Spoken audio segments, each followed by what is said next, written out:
नमस्कार बंधुरा सम्पूर्ण निरामिषभावे तैरी डालियार এই খিচুড়িটা निरामिष दिने अथवा डिनारे आपनारा बानिये निते पारेन। एखाने आमी हाफ कप मुगेर डाल और हाफ कप डालिया निয়েছি। এটা আমি 3 জনের মতন মাপে বানিয়েছি। আপনারা যদি বেশি বানাতে চান তাহলে ডাল আর ডালিয়ার পরিমাণটাকে বাড়িয়ে দেবেন। বেশ কয়েকবার খুব ভালো করে ধুয়ে তারপরে আমরা 1 কাপ জল দিয়ে এটাকে কিছুক্ষণ ভিজিয়ে রাখবো 10 থেকে 15 মিনিট মতন। এবারে আপনারা আপনাদের পছন্দ মতন সবজি নিয়ে নিন। আমি এখানে নিয়েছি আলু, ফুলকপি, গাজর, বিনস আর মটরশুঁটি। এবারে প্রেসার কুকারে আমি জলশুদ্ধ ডালিয়া আর ডালটাকে দিয়ে দেবো আর তার সাথে এখানে গাজর, বিনস আর মটরশুঁটি দিয়ে দেবো আর স্বাদমতো নুন দিয়ে এখানে এটাকে দুটো হুইসেল মতন রান্না করতে হবে। আর যদি আপনারা একটু বেশি পাতলা করে খেতে চান তাহলে দুটোর জায়গায় 3টেও আপনারা হুইসেল দিতে পারেন। আমাদের বাড়ির সকলের একটু পাতলা করে খিচুড়ি ভালো লাগে, তাই জন্য আমি এখানে 3টে হুইসেল দিয়ে রান্না করেছি। দেখুন এখানে ডাল আর ডালিয়া খুব ভালো করে সিদ্ধ হয়ে গেছে। এবারে কড়াইতে সাদা তেল অথবা সর্ষের তেল একটুখানি গরম করে আমরা আলু আর ফুলকপিগুলো দিয়ে দেবো।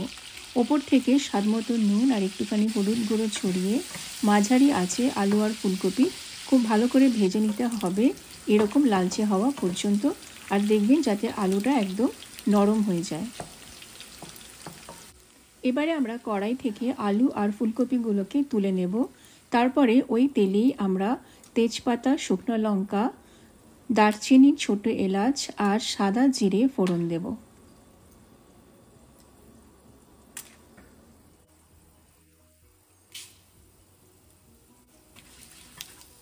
একটুখানি নাড়াচাড়া করে আমরা এবার এখানে আদা বাটা দিয়ে দেব। আদা বাটা দিয়ে খুব ভালো করে এইভাবে নাড়াতে হবে।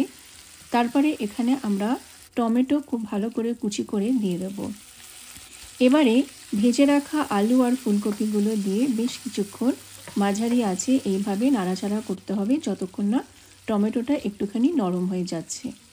এবারে আমরা এখানে দেব হলুদ গুঁড়ো, জিরে গুঁড়ো আর লাল লঙ্কার গুঁড়ো। লাল লঙ্কার গুঁড়োটা আপনারা আপনাদের স্বাদ মতন দেবেন, আর যদি আপনারা চান তাহলে না দিলেও এটা হবে। এবারে আমরা সেদ্ধ করে রাখা যে ডালিয়ার খিচুড়িটা সেটা এখানে দিয়ে দেব। দেওয়ার পরে আরও হাফ কাপ এখানে জল দেব। জল দিয়ে খুব ভালো করে এইভাবে নাড়াতে হবে যাতে ডালিয়াটা মশলার সাথে খুব ভালোভাবে মিশে যায়। ডালিয়ার সাথে মশলাটা খুব ভালোভাবে মিশে গেছে।